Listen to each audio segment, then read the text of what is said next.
Hi, this is Gilbert Gottfried, and this is Gilbert Gottfried's amazing Colossal podcast. He's laughing already. I'm here with my co-host, Frank Santopadre. I would love to hear the words you ruled out for the name.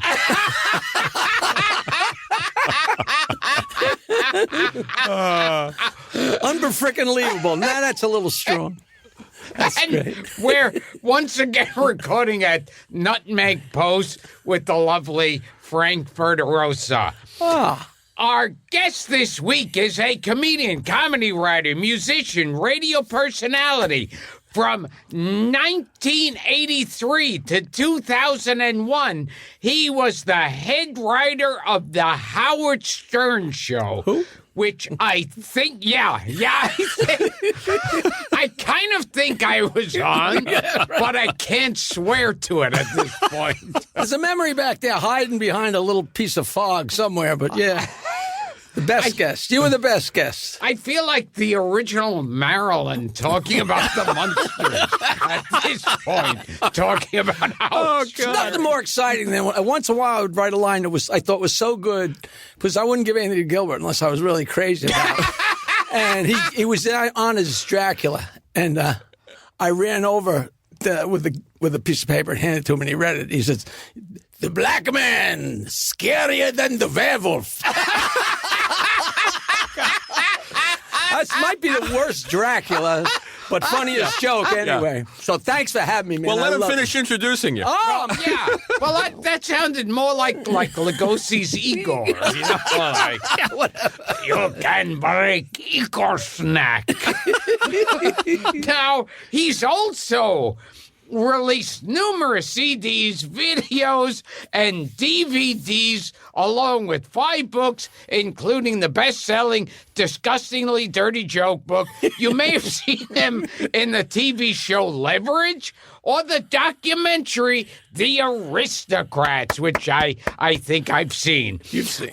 Please welcome an old playmate of mine, the demure, tasteful, and always dignified JackieMartling. Yes. Thank you, Gilbert. It is Jackie. Thanks, Jackie. So a guy goes to the library and says to the librarian, "I need a book on suicide." She says, "Fuck you, you won't bring it back."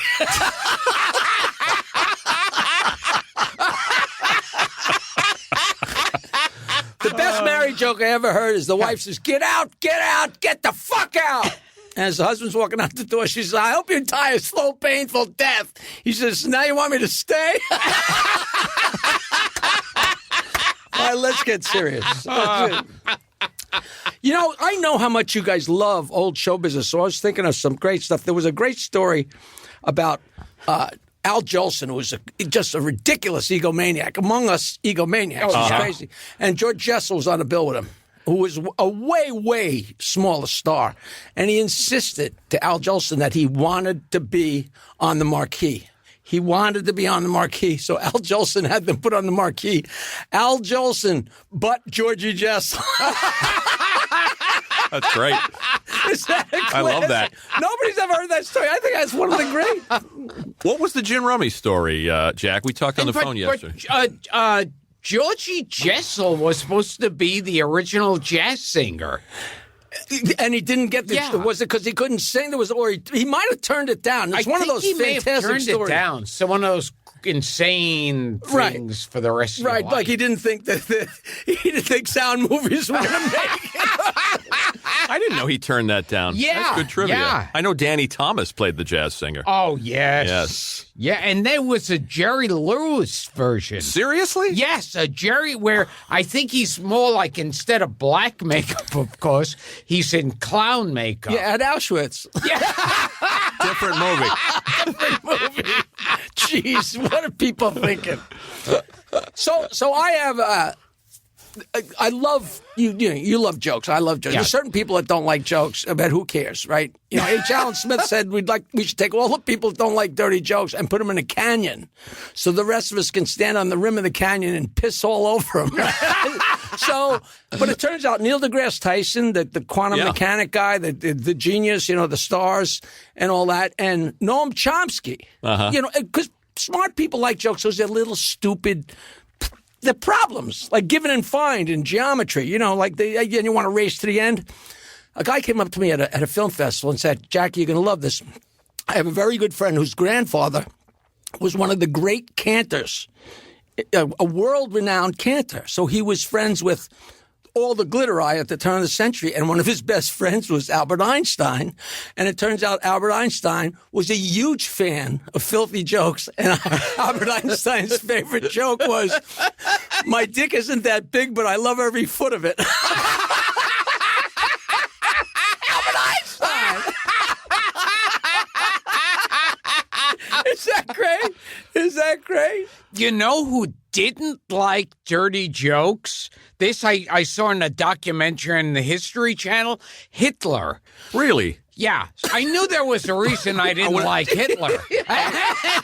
But Hitler, they said, liked jokes but didn't like dirty jokes. Oh, yeah, well, he doesn't want to offend anybody. That's that's you can't even go near that. What was the Gin Rummy story? Speaking of old showbiz stories, it's way too long, but in a nutshell, I answered everything that ever came into me at the Stern Show. I didn't get if I got a mail or an email or whatever. And some guy sent me a handwritten letter, and his name was Milt Rosen, and it turned out he was the guy that wrote a lot of those joke books, and he was Milton Berle. He wrote like 3 or 4 joke books for Milton Berle, and every time he had to sue Milton Berle to get paid. And I said, well, then why would you write the next one? I needed the money, but you didn't get it. So this guy was great. He wrote for TV. Now, in the early days of TV, there was one sponsor. There weren't multiple sponsors. Like it was like Texaco Birdseye Presents. Right, yeah. And he wrote, I think it was the Roy Rogers, Dale Evans show, and the sponsor was Birdseye. And he got paid like half in cash and half in frozen peas, which is just so beautiful, right? So this guy's a real character, and I got his unpublished autobiography, which is wonderful. But I went out to the Friars Club in Los Angeles, and he was really interesting, and a little full of crap. But he's one of those guys who was so interesting that it really didn't matter, and you never knew where it started and stopped. And he goes, I'll show you something great. And he takes me to the front. There was a maitre d' named Johnny Francis. And this guy must have been pretty shaky because I Googled him, and there is no Johnny Francis to be found. And he said, Johnny, show Jackie the article. And he went in the back, and he had a copy of the Los Angeles Times. What had happened was there were gin rummy games at the Friars Club in Los Angeles, but big money, like crazy money.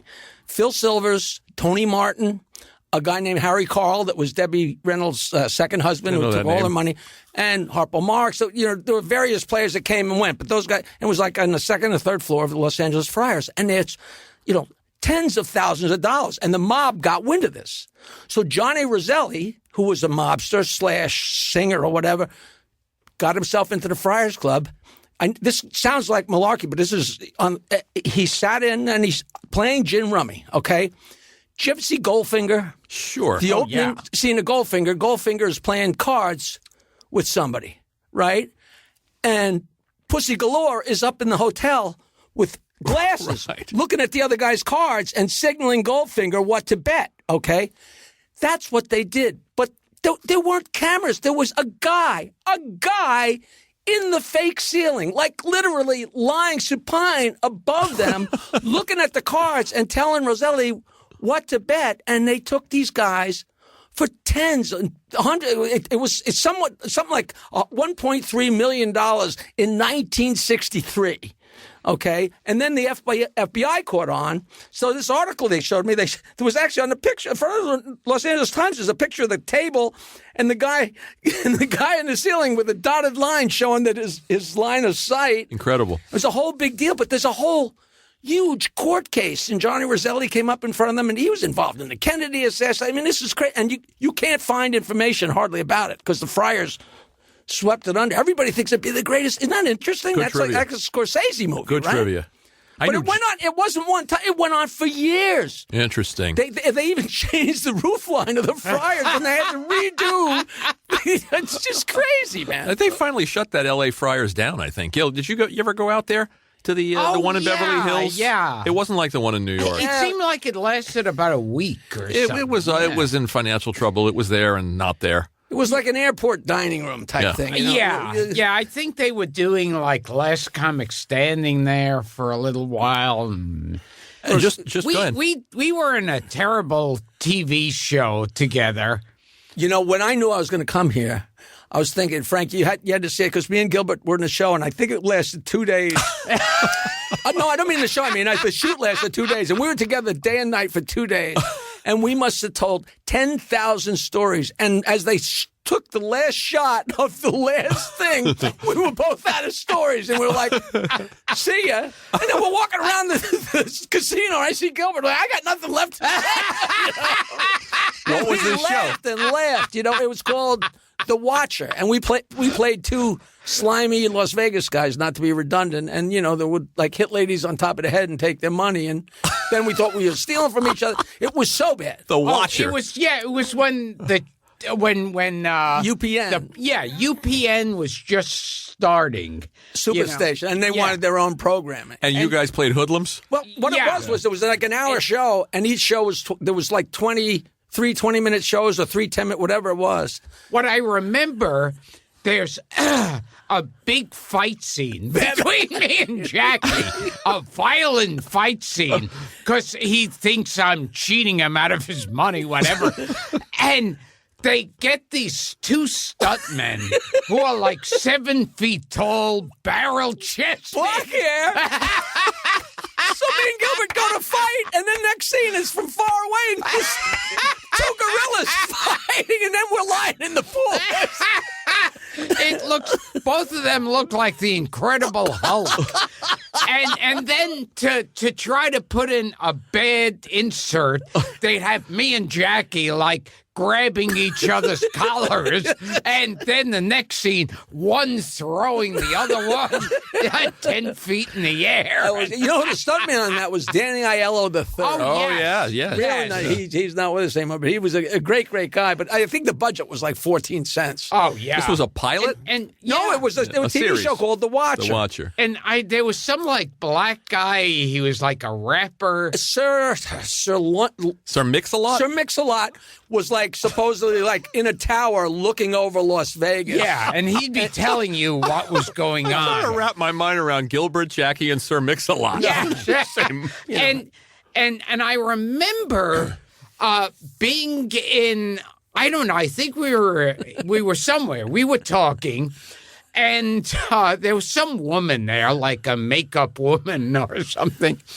And me and Jackie are talking about like joking back and forth about cum and shit and fucking a dog in the ass and small talk, breathing and elephant farts and whatever and blowing a routine kangaroo. One. Yes. and then in the midst of it, we were going over to the lunch wagon, and Jackie turned to this woman and said, "Can I get you anything?"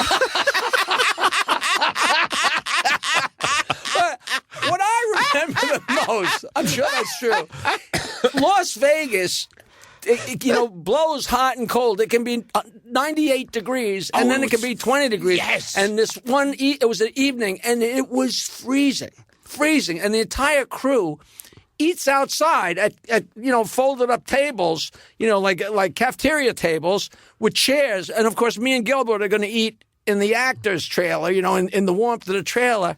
And they're making steaks for everybody. And we're in line, and everybody's dying of hunger. Of course, we get to walk right to the front. So you feel like a jerk anyway. Walk right to the front, and these guys are working like hell to make steaks for like 150 people. And Gilbert puts out his plate, and the guy puts a steak on there, and Gilbert goes, "Can I have another one?" You want to get us killed?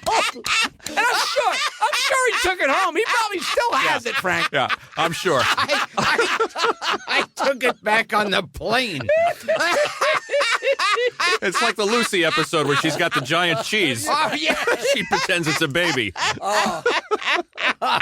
I love it. I remember, and that we did have a great time. yeah, but that night when it was freezing cold, that was when we had to jump in the pool. And there were girls working as they were supposed to be cocktail waitresses at the pool, and they were standing there wrapped in fur until they said, time to shoot, and they you could see their breath. It was, what a nightmare, but what great fun. But I remember from the wardrobe, I should have worn it today.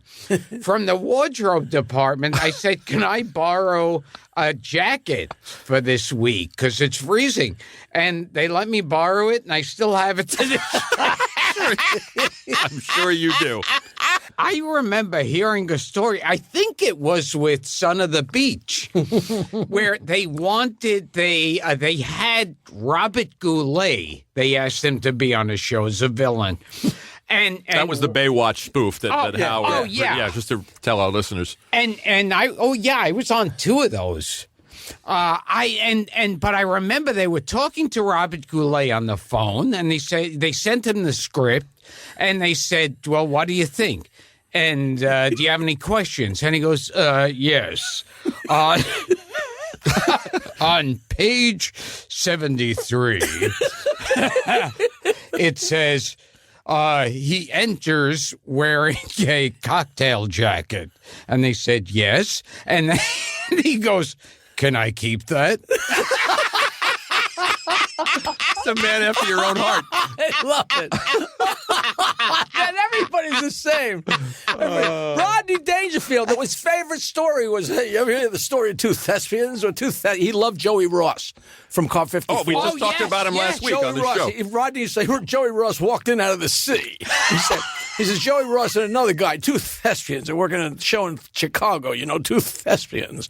And it was an admiral, and he said, oh, you guys were so great. You were so great. You must come back to my house and have a drink. So Joey Ross and the other guy went back to the admiral's house. He says, they went back to the house, and the admiral kept pouring drinks, and they kept pouring the drinks under the table until the admiral passed out. He says, one of the thespians fucked his wife, and the other one stole his overcoat. And probably the guy who fucked his wife was jealous. What other show could you do, Jack, where they say, we just talked about Joey Ross last week? I had to let that go because, Yeah. I heard a story that when Car 54 was on the air, I think it was sponsored by Procter & Gamble. So the heads of Procter & Gamble visited the set. Jackie obviously knows this. I think I might have told it. So Procter & Gamble, the big heads of the company, and their wives visit the set. And they're introducing them to Fred Gwynn and Al Lewis. And, they're being very polite, saying shaking their hands and having their picture taken with them. And they pass by Joey Ross's dressing room. The door's open, and he's on the couch jerking off.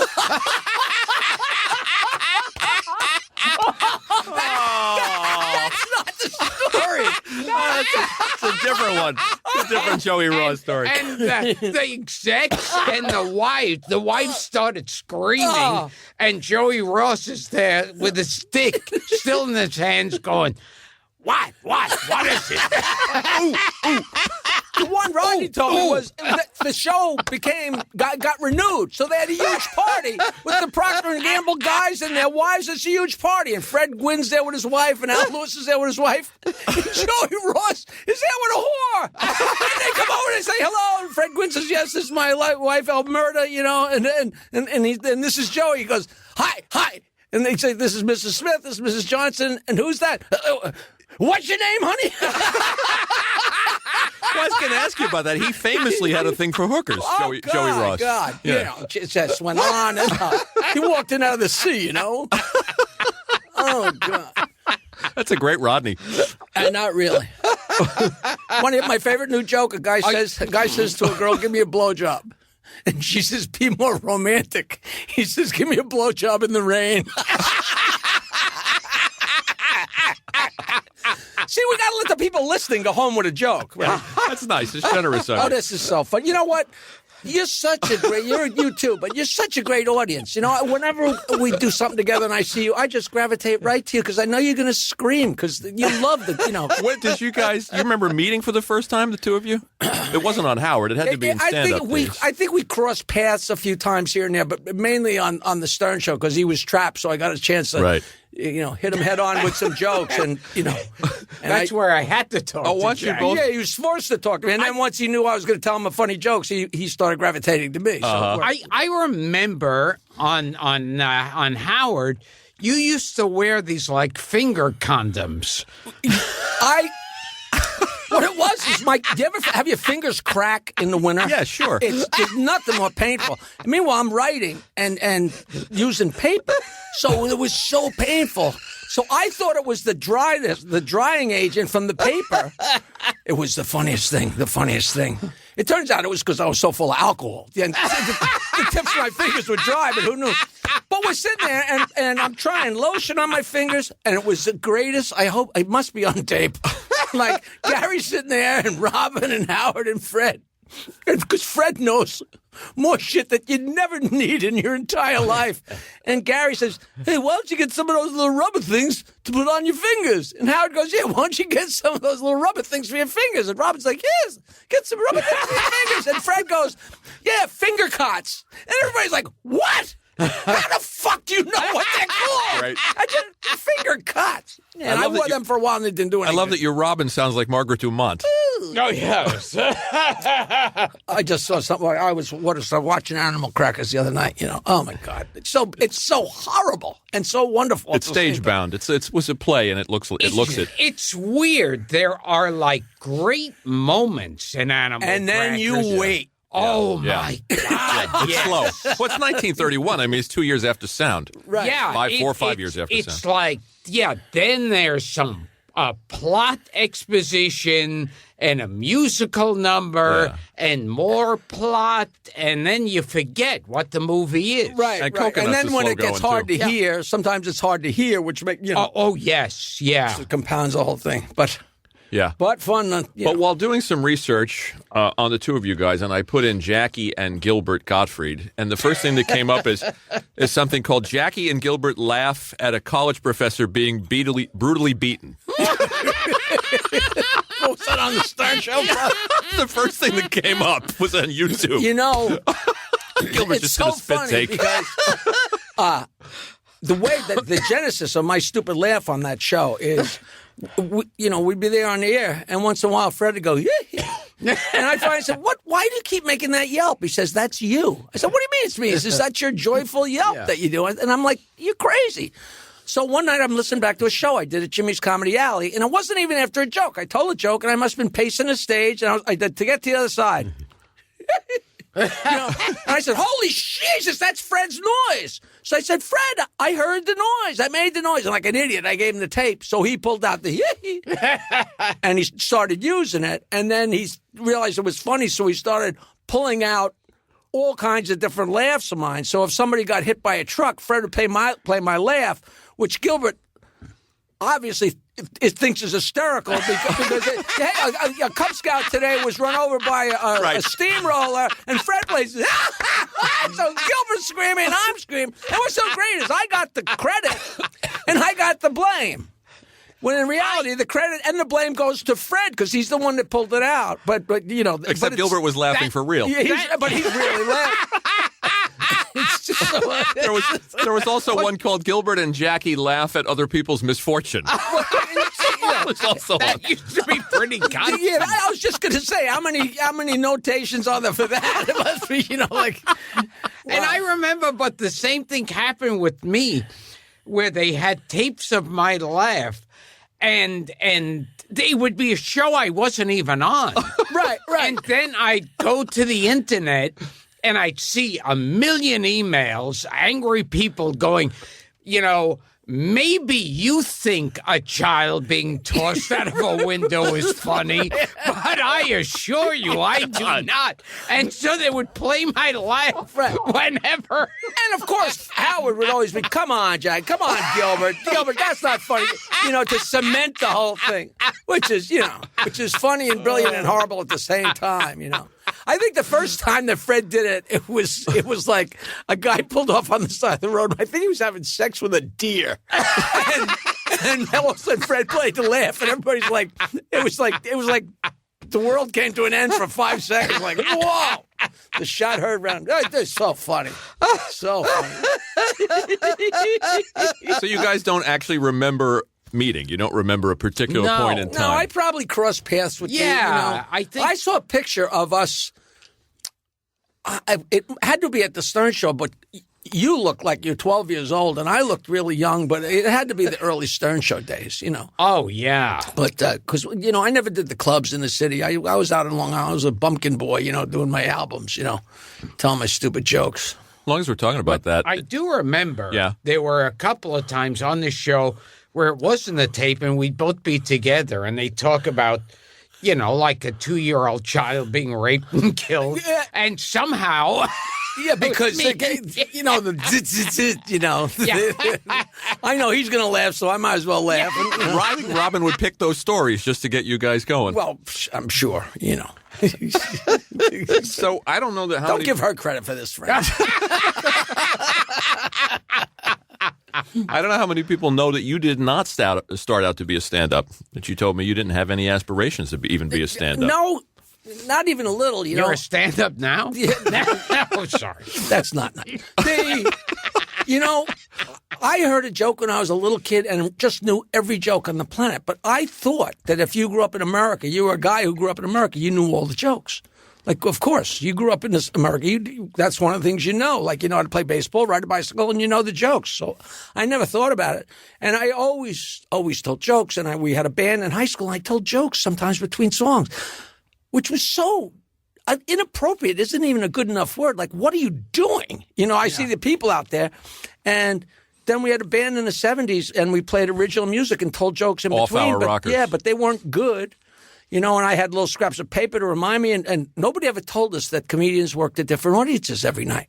So here we are playing to the same people week after week. So we're changing our act every week, telling bad joke at bad joke. But I just stored up so many. And when the band broke up, I had all these pieces of paper, and I had nothing to do, and I wasn't going to get a job. So I said, let me try telling these, jokes as just telling jokes on stage. And, I went on stage with a guitar and a ponytail, but I told the jokes and I was off to the races. 6 months after I started, I had an album because I'd worked I worked at a recording studio. I knew how to make a record.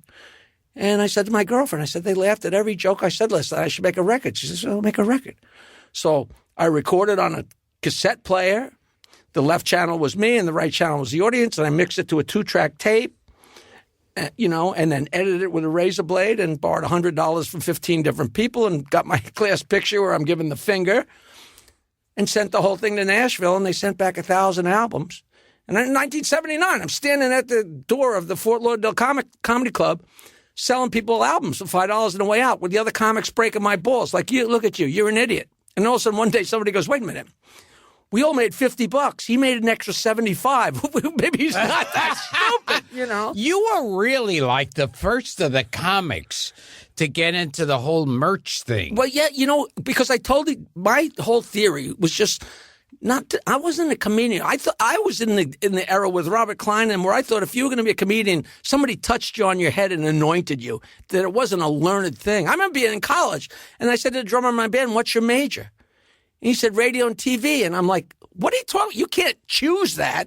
Somebody picks you out and says, you get to be in television, you get to be in radio. You can't take it as a major. Interesting. Because I never thought of that. You study what, mechanical engineering? Yeah, mechanical engineering, and played in a band and told jokes, and it was so stupid. But it just, it's just ingrained in your head, and you start doing it, and making the album just made so much sense. But I had no idea what I was doing. I made the album. I had my class picture given a finger. I said, that's going to be the cover of my album. And my idea was not to be a comedian. I thought if I fill up an album with dirty jokes, just like Red Fox's, people are going to love it. Got nothing to do with me. I'm just a conduit to get these dirty jokes to people. Like Red Fox used to look at people in the audience and go, don't look at me, lady. Somebody got to tell them. You know what I mean? So I thought I was just passing them on. So that was, but it worked. It was fun. Now, tell a joke about the gorilla and the lion. Oh, I didn't know whether you just. Are you saying that's here? There really is one. Yes. Oh, I didn't know whether you just. There is. So there's a gorilla walk along in the jungle, and there's a lion getting a drink of water from. I got a story about this too. There's a lion getting a drink of water from a mud puddle. Lion's tail's up, and the gorilla's like, yeah, And the gorilla goes up behind the lion and slips him a Liberace. And the gorilla takes off, and the lion takes off, and the gorilla goes running into a hunter's camp, and he jumps inside a tent, and grabs a pith helmet and sits down in a chair, puts on the pith helmet, grabs like the Johannesburg Times and starts to read. And the lion comes running into the camp. Rawr! He sticks his head in the tent. Rawr! He says, did a gorilla come through here? And the gorilla says, you mean the one that fucked the lion in the ass? And the lion says, my God, you mean it's in the paper already?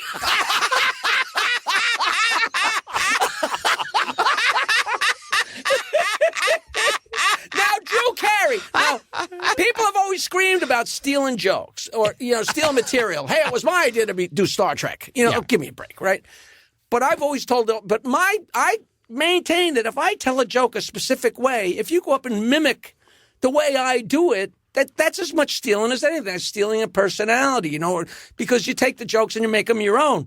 I was reading Drew Carey's book called Dirty Jokes and Beer. I mean, I love the guy. It's got nothing to do, I think, because the way it's fun to get taken into the lexicon.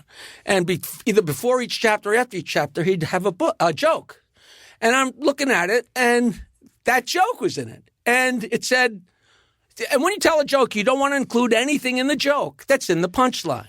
So instead of the line picks up the paper, I say the Johannesburg Times. And I don't want to say he fucks the lion in the ass because that's in the punchline. Right. So I said slipped him a Liberace. And in Drew Carey's book, the gorilla walks up and slips him the old Liberace. I'm like, look at me. Look at me. I'm national. I'm national news. So funny. That is just the greatest joke. Yeah, because it's so fucking stupid. I love it. Yeah. Talking, you didn't think about that. Wait, they're talking? It's been so outrageous up to then. Like, fuck it, let them talk. You guys recently did stand-up together at Gotham. You did a show together a couple of weeks ago. That was so fun. Yeah. It was so. That was a great night. So funny. Oh God. And you killed it. I killed it. It was a great. You were great. You told that wonderful joke about the couples counselor. You know the one I mean? The couple goes to marriage counseling. Yeah.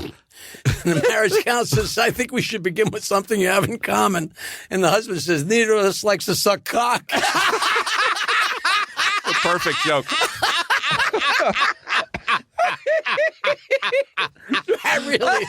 That really is. Oh, I love that one. I was with Gene Cornish from the Rascals the other night, and he's one of those guys that stands there and tries not to laugh. Like, I'm killing him. I know he's remembering the joke and he's trying not to laugh. But I told him this, and I finally cracked him, and it wasn't even that great a joke. It was so stupid. The guy's on a plane. And, oh, shoot, I'm sorry. This was probably in the set the other night. But the guy's on a plane, and he looks over, and the lady's breastfeeding a baby as they're taking off. And a few hours later, they're coming in for a landing, and she's breastfeeding the kid again. He says, excuse me, lady, I couldn't help but notice that you're breastfeeding the baby on takeoff. And now you're breastfeeding him again on landing. Is there a reason? She says, yes, I breastfeed my child on takeoff and landing. So his ears won't pop. And the guy says, fuck it, all these years I've been chewing gum.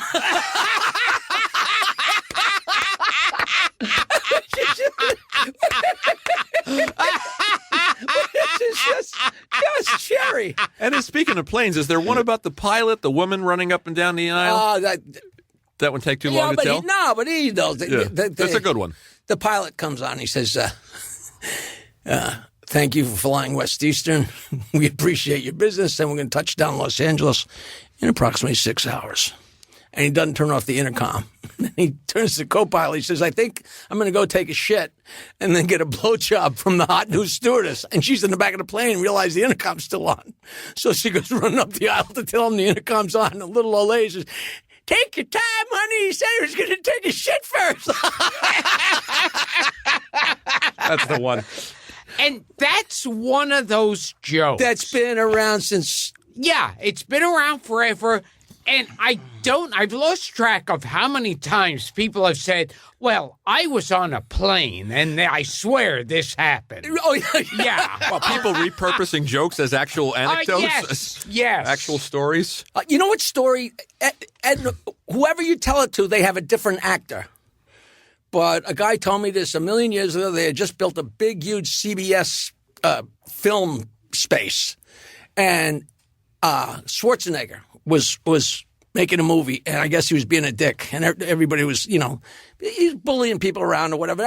Who knows if any of this is true, but he went to his trailer, and he was wearing a lavalier microphone, and it was still on, and he was in the trailer, and the sound guy didn't like him, and he had a girl come into the trailer, so the sound guy pumped the sound throughout the set, and all of a sudden they said you could hear Schwarzenegger saying, "Cradle the balls, cradle the balls." Who cares if that's true? Good. See, I heard the same story with Sylvester Stallone. Right. I thought you were saying Lionel we're Atwell. going, lick my dick, lick my dick. And then I heard, allegedly, that then the entire crew would say everything twice, like, action, cut. See, it just gets better and better and better. Oh, I love that. I mean, I remember there was also this story, like, just fill in any black actor you want. Right. And this supposedly happened. Oh, yeah. And that a white couple's in an elevator and we'll say, Sidney Poitier. God. And Sidney Poitier there says to the white couple, hit 4, and they think he said hit the floor, and they jump. And the funny thing is, I've even heard it with O.J. Simpson years ago. Like, see, because it's funny, because O.J. would never hurt anybody. This old farmer's walking along with his big, fat, disgusting wife. And it starts to rain, and he's walking along, and Jesus Christ, he gets a heart on. He can't believe he's got a heart on. This big, fat, sloppy pig, and he throws it down in the mud puddle, and he gets on top of it, and he starts in, and he says, "Elsie, is it in you, or is it in the mud?" She says, "It's in the mud." So he reaches down, fiddles around. He said, "Now, Elsie, is it in you? Or is it in the mud?" She says, "It's in me." He says, "Put it back in the mud."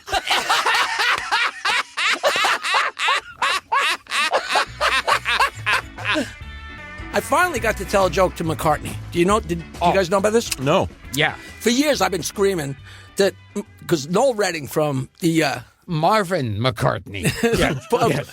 Noel Redding from the Jimi Hendrix Experience, the bass player, used to come on the show. And he was always fun because he'd tell the stories of how many drugs they did and everything. And he said, and after the show, he'd say, "Oh, we had such a marvelous time. Last night, me and the wife and Paul and Linda, we were out. We went out to dinner, and he told dirty jokes for hours." I'm like, invite me, man, because I'd tell him jokes like I could tell you, And I said, I know McCartney would love me, because not for me, but he'd love me because he'd know I'm a source of good jokes. So I argued with Howard for years. No, McCartney would think you're a jerk. You're out of your mind. I'm like, you don't understand. There's a bond between joke tellers, like hockey players. It's a symbiotic thing. And so they'd always make fun of me. And then I'd leave the show, and 2 months later, McCartney comes on the show. So the whole world knows that I've always wanted to do this. So we went to a screening of The Big Short, which is an incredible movie. And it was pretty hoity-toity, like I shouldn't have been there type thing, Tina Fey, Lorne Michaels, that kind of gang, and it was really nice. And I'm standing with my new girlfriend, and she says, "Look at that." And it's at MoMA, and down the stairs, here comes McCartney and Nancy Cheval, his wife. And she goes, "You should tell him a joke." And I say, "Listen, there's not a person in this cocktail party that doesn't think they got a perfectly good reason to go up to a Beatle and say, I got to tell you, this is so important because I was in 5th grade." But, that's why he can go out in New York, because nobody's going to do that to him, right? So what am I going to do? He circles around, and he comes walking like almost bangs noses with me so close. He just comes walking right. His wife goes past me, and then he's right in front. And I'm, God strike me. I just stopped him so gently. I said, "Can I tell you a joke?" And he goes, "Sure." And I told him a joke, and he laughed out loud and went on. And he didn't say, "Well, let me tell you one, mate." But I'm sure you heard this joke. But the guy goes for a job interview, and the interviewer says, "What do you think is your biggest fault?" And the guy says, I think my biggest fault is my honesty. And the interviewer says, "Well, I don't think honesty is a fault." The guy says, "I don't give a fuck what you think." I love that joke. That's great. Which is a great joke. And he laughed. And I said to Barbara, I said, "I bet he walked away. Somebody tells you a new joke, you tell it to yourself real quick, or you go tell it to somebody to put it in your head, So, Is there a Jackie Mason story, too? You said you had a Jackie Mason story. have you seen him? I saw him the other day, and I almost didn't know it was him because his lips are so big from collagen, and his hair is now that Pat Cooper color, only worse, bright orange, and he's teeny. He's shrinking like crazy, and he's still so angry and so nuts, but he's so great. But a million years ago, I had put out a couple albums, and he knew I made albums. And you make albums? I want to make an album. We're at the East Side. He was drummed out of show business for like 20 years because of the Ed Sullivan thing. And Richie Minervini ran into him in Florida and said, "I'm opening a club. Will you come up and do the opening week?" And he came up and did the opening week, and each of us got to take turns, doing 2 minutes and introducing him. It was pretty exciting because he couldn't, Ed Sullivan had such tentacles. Oh, my God. That, like, if you hire Gilbert and I don't like Gilbert, that poisons everybody that you can. It was like fruit of the poison tree. And it's like the story for people who don't know it. It's like someone gave like a finger move to Mason to wrap up, like one more minute or something like that. And then Mason started making fun, like, "Oh, he gives me the finger here, and then he points this way, and he's pointing that." And he never gave the middle finger. Why would he do anything so crazy? Yeah, and that's how he reacts. It's like, you point there, blah, blah, blah, blah. Right. And Ed Sullivan, who owned show business then, got mad and nobody would hire Mason after forever. So Richie runs into the guy, and he comes up, and he says, "We got this bright idea that the Carter was running. It was so we're going to do an album called Election '80, and we're going to tape. I'm going to tape his album to him like I tape my albums at the East Side Comedy Club." And just like his Broadway shows, he's going to do his act. Throw in a Carter joke, throw in, a little politics here and an Admiral joke here, but it's going to be his act, which is what he does. So we're going to record it. So we're going to get together and see if we can come up with some ideas for this album. And I'm brand new. I mean, I'm around for a year, so we're at Jackie Mason's apartment on Park Avenue. Look at us. So it's me and Barry Mitchell. Oh, yeah. I remember Barry. Barry Mitchell and me and Minervini. It might have been one other person. And we go to Mason's apartment, and he's sitting in a chair, and we're kind of sitting on the floor, and we're pitching ideas, and it was so cool. It was, we're on the second floor of whatever, Park Avenue. And so I had an idea, and I said it. And he said, "You just thought of that?" I said, yeah, that just come out of your head? I said, "Yeah, I just thought that's a great idea. That's an unbelievable. You, my friend, are a genius. What a great idea. Did you hear this idea? Such an idea. You're a genius." And I'm sitting there like, Jackie Mason's an icon. He's calling me a genius. Like, maybe I have a place in this business. Whatever goes through your head, like, it felt really good. I'm like, well, look at me. What do you say, you guys? Let's go to the deli. We'll get a sandwich. We'll sit down and have a sandwich, a cup of coffee. We get up and we get in the elevator and see the old elevator with the lattice. Oh, he opens up, and the elevator operator opens it, and we get in, and the elevator operator closes the lattice. We go down to the first floor, and he opens up the lattice, and Mason turns to the elevator operator and says, You just brought us down here from up there. You, my friend, are a genius. That's a great story. And my dick went limp, and now it's... I love that. Boy, Sullivan was a vindictive guy, wasn't he? Boy, he really. Yeah. Who was a bigger prick, him or Arthur Godfrey? Oh, well, That's a tough call. Yeah. Arthur Godfrey, I know, it's famous for being like the most vicious anti-Semite in the world. And he was also a lech, which nobody could believe because he looked so. He looked like because he was. I hate those Jews. Oh, Hitler had the right idea.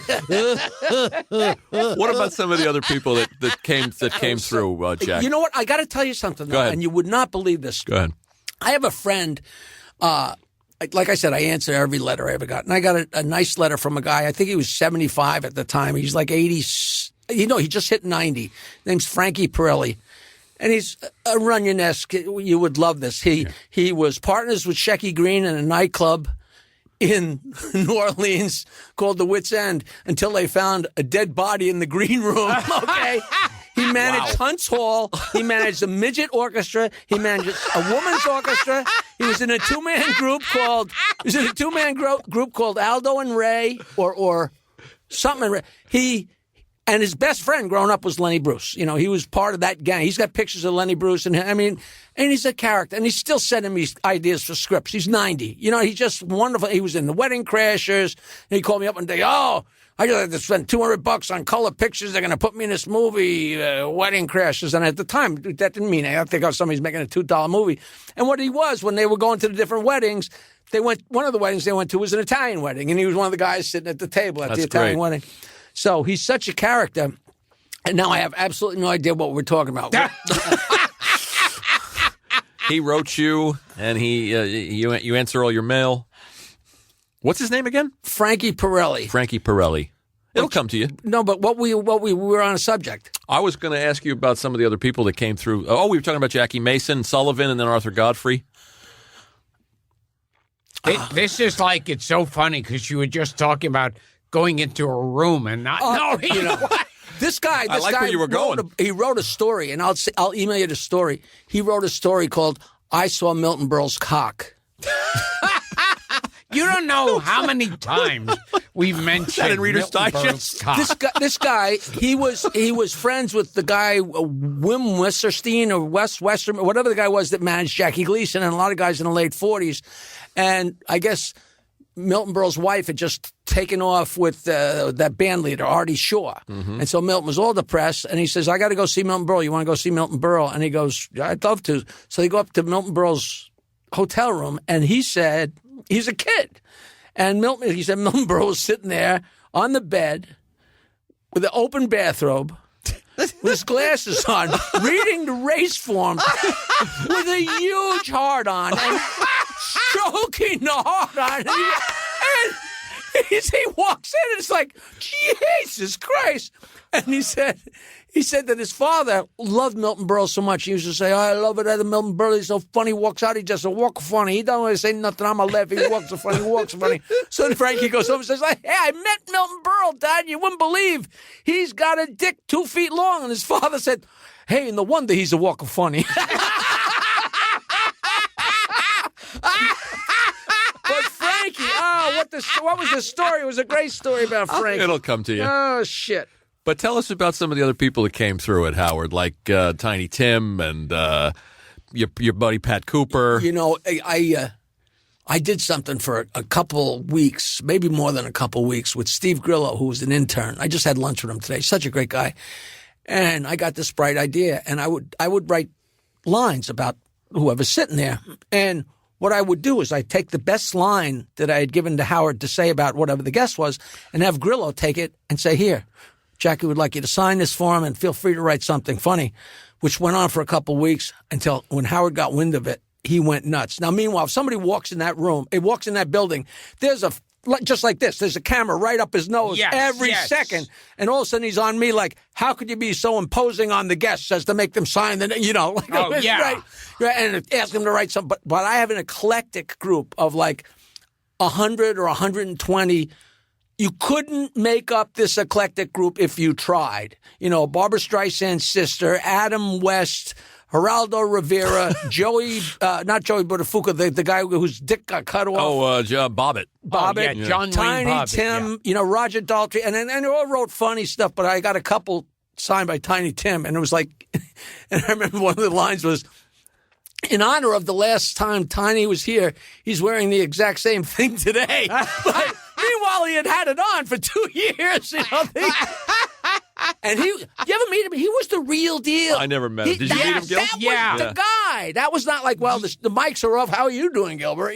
Yeah. No, that was him. Thank you, Mr. Jackie. Thank you, Mr. Jackie. Talking like that. I remember him singing "Santa Claus has got the AIDS" this year on the Howard, that was his the Howard show with the Jesus. uke.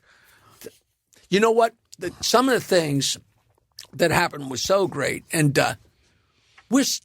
you never knew. And we were on the air one day, and Sam Kinison came bursting through the door at 6 o'clock in the morning with Pat McCormick, Chuck McCann, and Jack Riley from the Newhart Show. They had just been out the night before in Los Angeles. He said, "Come on, you guys, let's get my plan. Let's go do the Stern Show." And drunk and stoned and coke, whatever they were doing. And the four of them just... It was like fucking Mount Rushmore. I'm looking at this, and me and Fred like humming, and they're worthless, drunk, stupid. But I think it was lost on Howard and them. But that's Chuck McCann. That's Channel 5 or whatever. We Channel had him 11. on this show. Yeah, we had Chuck. He was great. Yeah, he's. And McCormick. I mean, they were all so. But that kind of stuff, you couldn't invent that. Really fun stuff. And I remember Jack Riley started getting work again. He's still around. Yeah. Is that right? Oh, he's around, yeah. Now that guy's got to be nice. We got to get him on. Well, what's the rush? That's what you said about Jack Carter. That's so great. Push it back another week. He turned up in Boogie Nights, Jack Riley, and Magnolia. Jack Riley started getting work on The Tonight Show and sketches. Yes. Because he looked like that guy who was the head of the Hail Bob Comet cult. Yeah. Like, what was that? What a reference. Yeah. The Doomsday Cult. The Doomsday Cult. The guy who was the head of it, the Charles Manson of that group, looked just like Jack Riley. Some people get lucky, Jack Riley. We've told Pat McCormick stories on this show, too. I think Paul Reiser looked like one of the Menendez brothers, but he never cashed in. Did you know a guy named Mark Center? Oh, yes. Mark Center, he committed suicide, decades ago. But he could not. He was funny, and all the comics loved him. But he never made the audience laugh. But we loved him because he'd do stuff that was smart and way off beat, like crazy. And I would book him at Governor's or something, and they'd say, "Don't bring that guy back here." So I'd have to wait until they'd forgotten who he was, and then book him. And then they go, "Wait a minute, is that guy?" Because I loved the guy, and I try and help him. And nobody would hire him. I was the only because I put him at the brokerage, or if I had a show out on Long Island, because it wasn't the same owners, so I tried to help him. But he just was not making it. And one day I walked into the comic strip. I said, "How you doing, Mark?" He said, "I just got a job as a department store Santa Claus." He said, "It's nice to have something steady."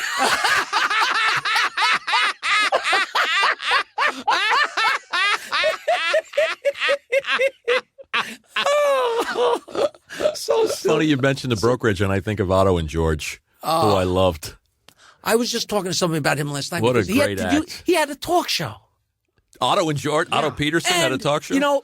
I was talking to a guy. I was talking to Al Dukes on his podcast, and he said how much he loved it when Conan came in and the Jackie puppet attacked him.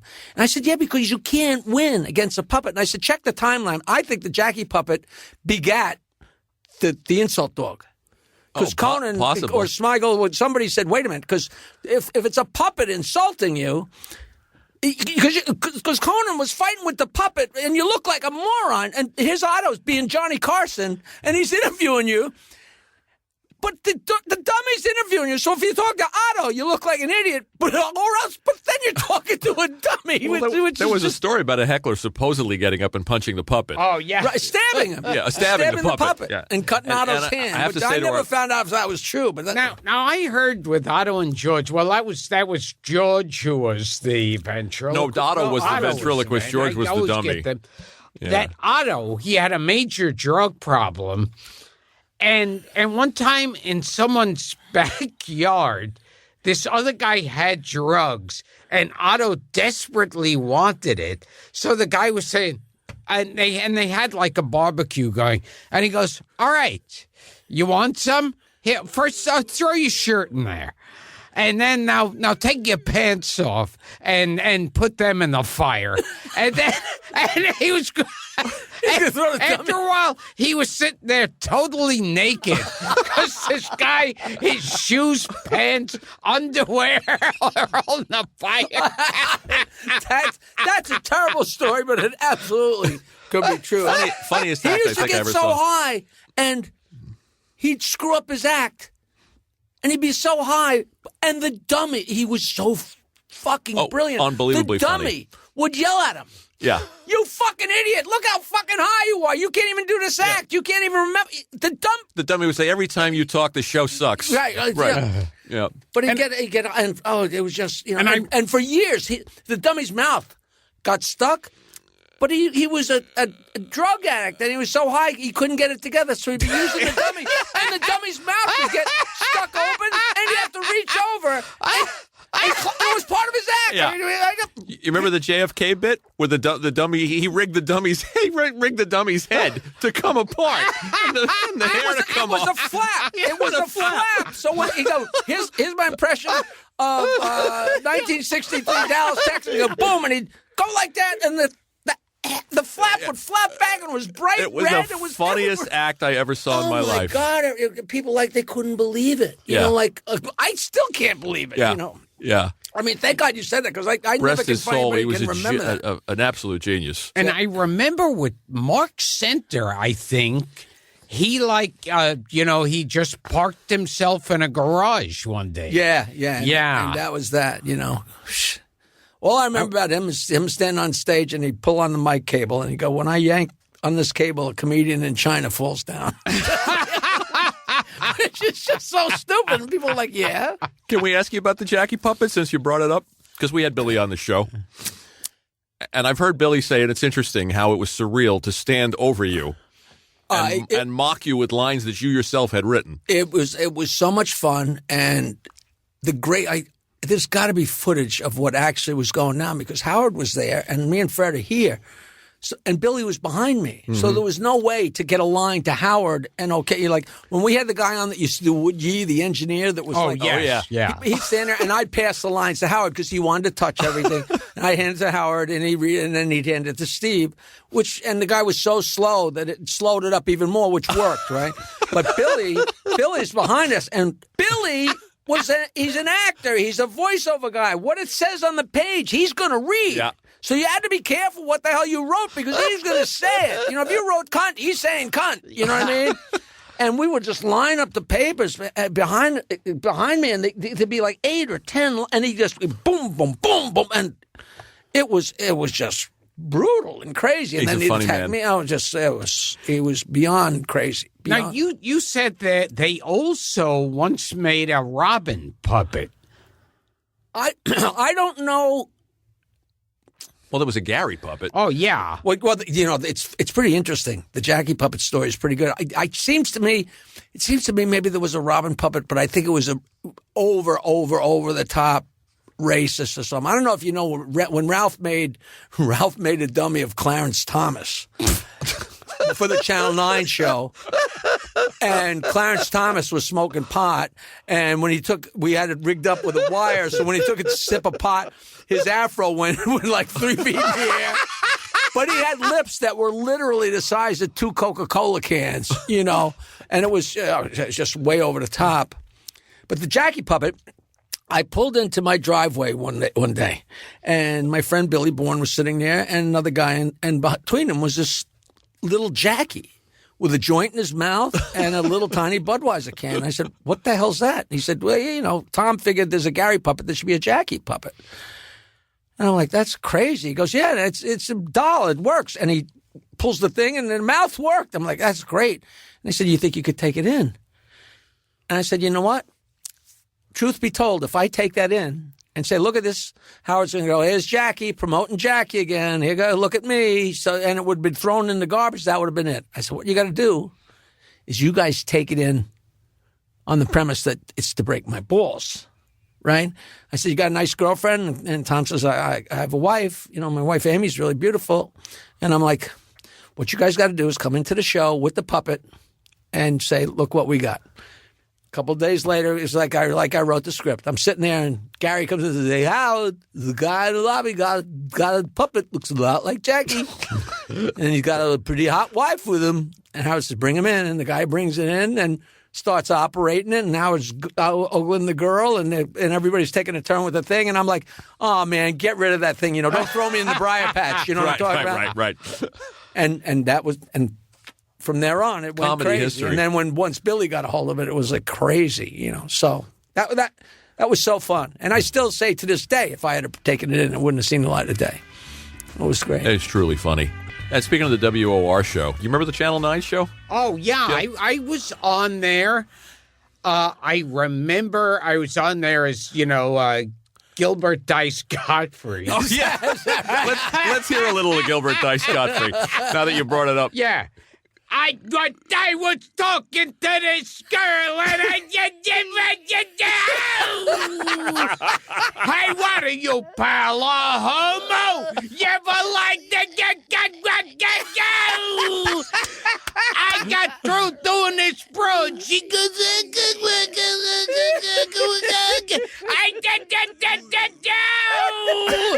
Humpty Dumpty sat on a wall. Humpty Dumpty had a big a homo and Jill go up the hill. The homo turns to Jill. He goes, Jill goes, I remember it well. So great. And not a dirty word. You know, Oh, God, that's brilliant. we had so much fun on that show. It was insane. And we're doing that show in addition to the radio show. You know, I came up with the idea for the E! Show because we were so fried from doing the radio show. And then we had to have an hour TV show by Friday night recorded. Yeah. And it was like, it was like my favorite year, that movie, my favorite sure, year. You know, sure. we were crazed. And one day I said, you know, what are we doing? Why are we going over there? We got Howard's there, Fred's there, I'm here, Robin's over there. There's more than Gary's in and out. We got guests. There's more than enough show here for anything. And they all made fun of me. Oh, Jackie's lazy. He didn't want to go to Secaucus. And then a month later, Howard got this great idea. Why don't we put cameras in the studio? The WOR show had some funny shit on it. Oh, and I remember to do the dice bit.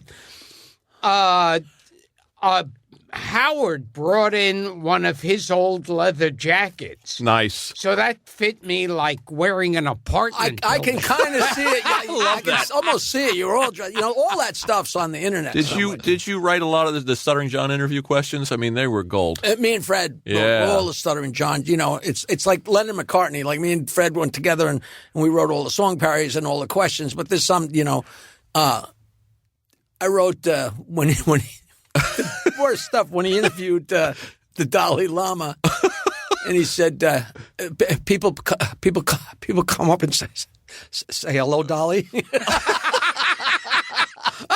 you remember the Ted Williams one? He was at the autograph show. That show? was my finest hour because Ted Williams, do you remember? He made him repeat it. Because he couldn't hear. He was hard of hearing. He said, you ever accidentally fart in the catcher's face? What was that? What was that?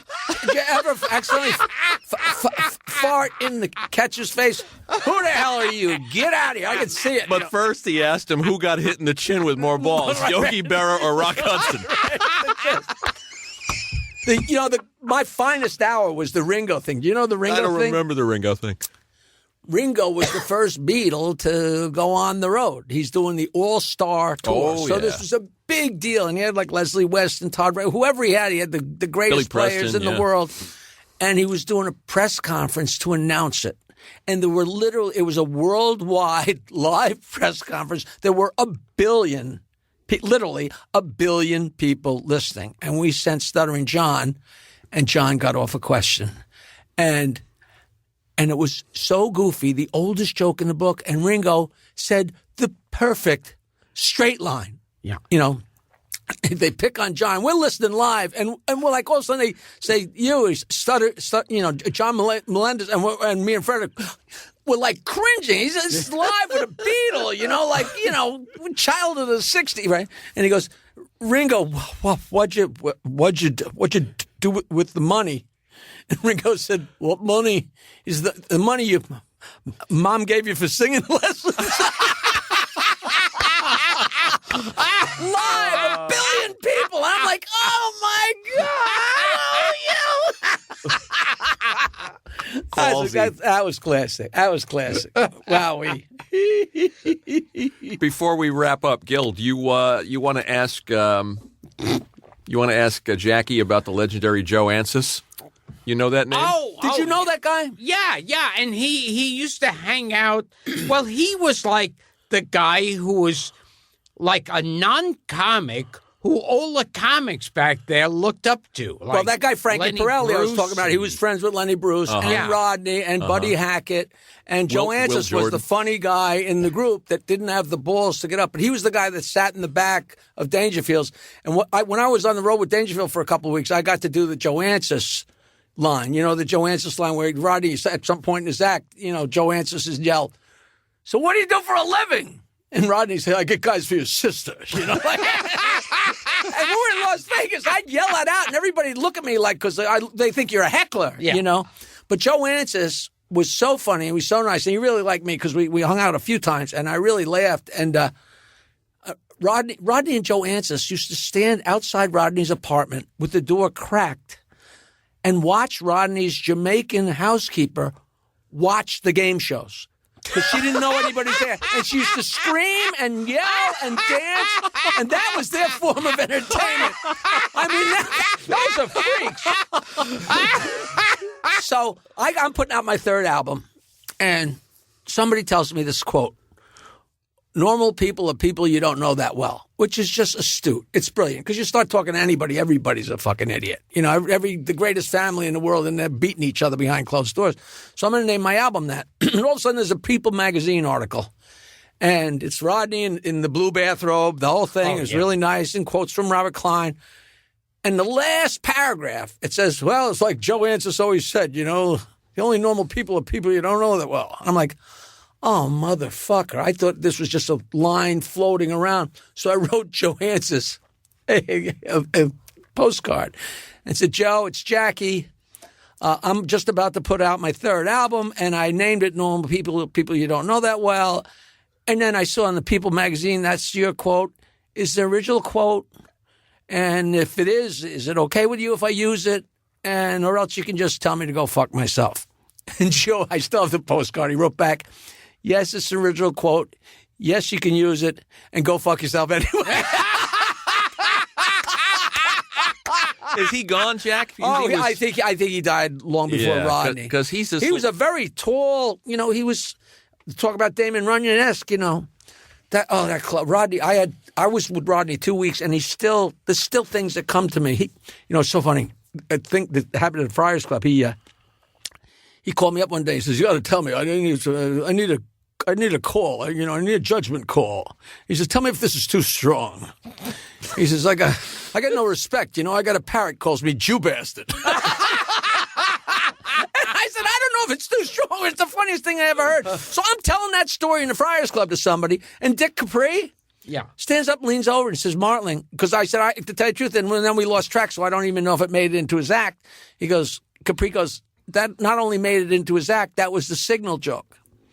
If Rodney was on stage doing his act, when he decided he was getting off stage, if he did that joke, that meant he only had a few jokes to go. So if you were in his dressing room getting a blowjob, it was time to get out of the dressing room. And I'm like, whoa. And the people I'm with, I said, look, he just walked over. You can't make this up. You can't make this. Oh, God. You knew Joe Ancis, Gil? You'd met him? I had never spoken to Joe. I just remember Rodney. He would stop into catch with Joe Ancis. Right. Yeah. Because Joe would tell him how the jokes went. Yeah. He's kind of a legend. I mean, this guy that inspired Will Jordan and Buddy Hackett and all these people, but he never got on stage himself. You unlocked the key. I mean, you that was the key. You just did it. What was that? Before we get out of here, you reminded me of what was going on. Ah, good. Yeah, Frankie was friends with Rodney and Lenny Bruce and all those guys, and they all loved Joe, and they all tried to get him to go on stage. And this, I wasn't obviously part, but this you heard from people. But Frankie was best friends with Will Jordan. It turns out Will Jordan comes from a lot of money. And so he did show business because he loved it. He lives above a deli on 45th Street. Yeah, we got to Will Jordan. We got to get him. You got it. Have you guys ever had Woody Woodbury? No, we got to get him too. He's so funny, and I'm still in touch with him. We used to steal jokes from each other in 1979. Yeah, I can't believe he's still alive. He had Who Do You Trust before Carson. Oh, wow. I mean, way back. And you better get him tomorrow. You know what I'm saying? I remember seeing a movie late at night on some cable station. A beach movie. Yeah, Woody Woodbury and Ellen Burstyn. Right. Wow. Right? And they're like, and all the kids are running around like it's spring break or something. So at any rate, these guys are all friends. And Frankie says, you got to look up Will Jordan. He's great. Now, I'm friends with Frankie, and at the time, I'm making a real lot of money for me. And I love this guy, Frankie. He said, and he was hanging out with Jackie Gale. And I sent Frankie a couple $100 and said, hey, go out to dinner with Jackie Gale and tell him I'm his biggest fan, that fucking Bonanza thing, in Tin Man, that's enough, great. And he was so thrilled because he had no money. They're going out and they're toasting me. And I never met Jackie Gale, but I'm buying him dinner. So I look up Will Jordan, and me and my friend David Friedman, who owns Magno Sound, and Will Jordan, we go to the Friars Club. And you have him on, you're going to be freaked out. He ordered just shrimp cocktail, and me and David got a full dinner. And in the course of an hour and a half, Will ate probably 2 of the shrimps. Most of them were on his front, where it fell out of his mouth. And he went, it was like one sentence, but he'd start a story and leave it off and start this story and then start this story, but he'd circle back and get this one. And he talked about the mechanics of what he did. Now, he was the first guy to do Ed Sullivan. Oh, yeah. Yeah. And when anybody else did Ed Sullivan didn't do any of the shit that Will did. They were doing an impression of him. Yeah. But he went on. But every story he started, he circled around and finished it. And it was, and you know what? I never saw him after that. Like once in a while, I'd call him on the phone, and I never wound up seeing him again. He's still alive, though, and we've threatened to get together a few times. But he calls me up one day. He says, they put it out. They put out the Ed Sullivan biography, and I'm on a couple pages, And Will's my friend, so I'm going to buy this horrible Ed Sullivan biography. You got to read it. I'm reading this going, I can't believe how it's fucking fascinating. The guy wanted to be a famous actor. It's completely flip-flopped anything you ever thought of that guy. He just had to give up, but he wanted to be a show business guy and everything like that. And so, and he'll tell you the story. He'll flabbergast you. We got to get him. I know, like, everybody who imitated, because for a while, everyone did an Ed Sullivan, and they were all imitating Will Jordan. Right, and he never, really big shoe. When I met him, what he was doing, he was working corporate gigs. You know how the people have speakers like he would do General Patton. Oh, yeah. Motivational speeches as General Patton. That's right. Yeah. I mean, George C. Scott. You can't make that shit up, He did a great James Mason, too. Famously, James and Mason. He'll talk to you about the mechanics of doing James, the mechanics of it. Does it in Broadway, Danny Rose. And he was, it's so funny, like with imitations, that's another form of stealing. Because everyone who ever did Carson was doing Rich Little's Carson. Everyone who did Nixon did David Fry's because Nixon. they pulled out the essences. Yeah. Talk about impressions. Like Fred always did impressions. And when Fred got an impression down really well, Howard would make it his own. But he'd be so funny.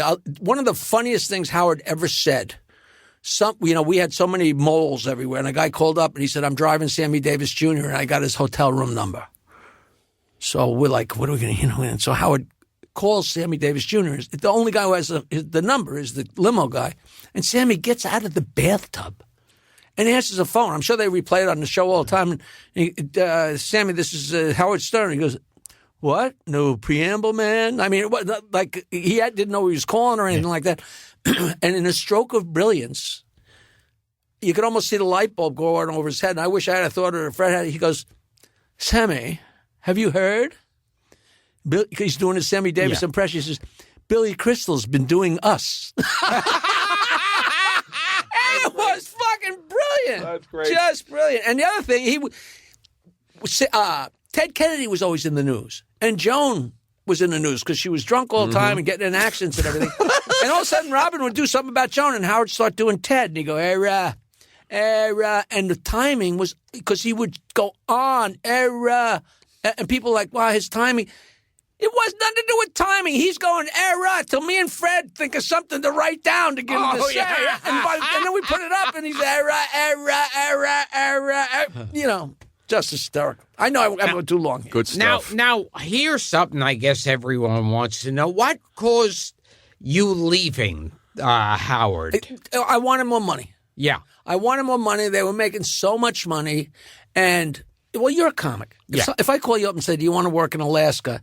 You don't say no. You say for $200,000. Yeah. And then they say, what, are you out of your mind? And you didn't say no to the gig. If they said $200,000, you're going to go. Yeah. So I said, I couldn't walk away from that job that was so great, but I was so fried. I knew I had to get divorced. There was so many links in the chain, and I drew a line in the sand in my head that I wanted. And they just wouldn't negotiate with me. And after 2 months of not, they went back and forth twice. They moved the needle a teeny bit. And then, we weren't even that far apart, but they just wouldn't play ball. And then 2 months later, you were there 18 years, Jack? 3 years for free. Yeah. 1 day a week for free for 3 years. And then, the worst thing about the whole thing is after a couple months, I felt really shitty because I used to brag that, this morning I went to work and it was me and Fred and Howard and Robin. That's who was there the day I walked in, and that's who was there this morning because, and no show lasts like that, and then I screwed it up and I'm like, and it wasn't like I miss being famous or I missed the money. It was only 2 months later. I'm still flying. I said, call him up and tell him if the job is still available, I'll come back. So my lawyer called Tom Cisano and said, Jackie said he'll take the offer that's on the table. This is 2 months later. And I called Howard and said, listen, my lawyer called Tom. He told him, if the offer's still there, I'll come back. And Howard said, that's good to know. We'll get back to you. And Tom told Larry, my lawyer, we'll get back to you either way. Still waiting for the call. Oh. Not a call back. I guess I deserved it on some level, but it's American as apple pie. Of course. I'm making $10 an hour. Boss, I want $13 an hour. We don't want to pay that. All right, I'm leaving. It's that. And it's one of these things like, people are saying, God, what an idiot Jackie is because he said, and I was always thinking like, well, if they had said yes, would you have been an idiot? That you would have gotten more money, right? That you wanted, and I really was frightened. You get up at 4:30 in the morning for 15 years. Yeah. I mean, you did the show enough times that it's just. It's your life, and I couldn't go to sleep. I couldn't get in bed at 7:30 and go to sleep. Law and Order's on at 10 o'clock, and we're watching it, and then all of a sudden they tease the news. Like, there wasn't a night that I didn't go, 1, 2, 3. All right, I'm going to get 4.5 hours. Oh, yeah. Yeah. Because I was the idiot. I couldn't come home and take a nap. You know what the greatest thing is? If I had got it together to come home from work and take a nap, I'd still be there because I would have been plenty rested up, but I couldn't make myself take a nap. And now I'm 67 years old, and all I want to do is take a nap. I wake up. I wake up in the morning, and the first thing I think is, when can I lie down? So they came back and got me, Frankie. I love it, Jack. They came back and got me.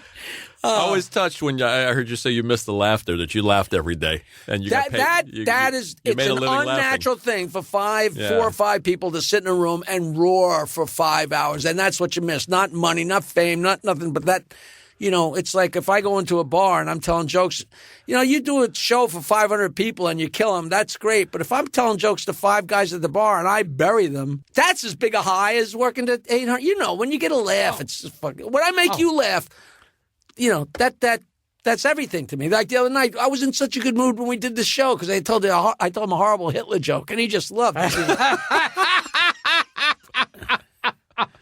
So fun. Good stuff. Because it's funny. I remember those days of Howard Stern where it seems like so long ago now. But it was like I'd come in the morning and I'd be like half asleep and I didn't feel like talking. And then when, like 2 minutes into it, you were out of your mind. You didn't know what you were saying and you were just laughing. Right. But then you walk out. Oh, yeah. And you crash. Yeah. Okay. I know I just want to tell people I have a Twitter. Yeah. Yes. Every day at 4:20 p.m. marijuana time, I tweet a joke at JackieMartling. Some jokes are better than others, obviously, but it's 140 characters. It's fun. And I'm doing Vegas Laughs 2016 on April 23rd with Dane Cook and Dave Attell and Bobby Slayton, who I love, and Stuttering John. So that's the only plugs I got. And you're working on a book, aren't you?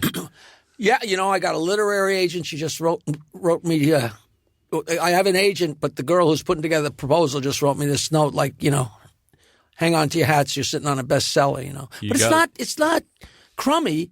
I know they're going to say, now you go home and write some dirt. There isn't dirt. Everybody knows everything about Howard. It's about me and it's about life and about comedians, and the funny stories. The funny story, everybody doesn't like show business stories, but we do. You know? Now, before I wrap up, tell us the most disgusting joke. My niece and nephew love this joke. I almost told you this before. I'm sure you know it, but I don't care. There's a little old lady standing at the bar, and a little old guy comes walking and he sees her. He goes up and says, Can I buy you a drink? She says, I like that. He buys a drink and he drinks a drink. Yeah. Can I buy you another drink? I like that. Having a few drinks. All of a sudden he's got his arm around her. He's kind of nuzzling her. Got his nose in her ear, Here, another drink? Yeah, I like that. I have a few drinks, and they're getting close. And, snuggling a little bit. He says, you want to come back to my place? She says, I like that. So they leave, and they're walking along the sidewalk. And she says, but I think I should tell you something. He says, what's that? She says, I have arthritis. Well, I care. We're old. Arthritis doesn't bother me. The arthritis. You got arthritis. They get to the guy's house. They sit on the couch. They start making out like teenagers. French kissing, hickeys.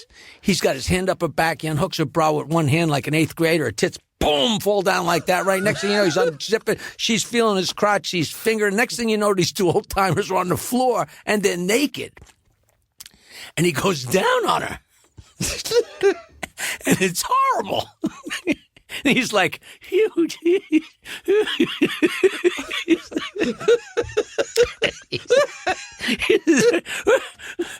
What the hell's going on down here? It smells terrible. She says, I told you I have arthritis. He says, that what arthritis smells like down here? She says, no, I got it in my shoulder. I can't wipe my ass.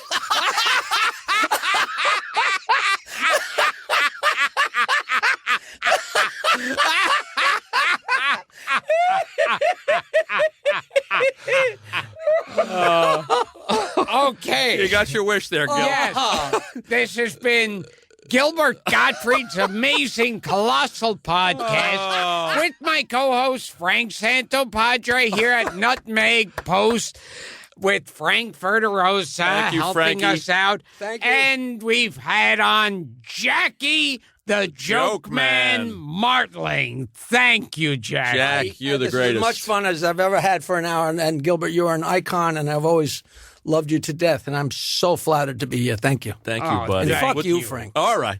We'll do another one. We'll come back and talk about Park Your Carcass. I got a million. I never told my midget story. We'll have you back. We know where to find you. You know where I am. I come.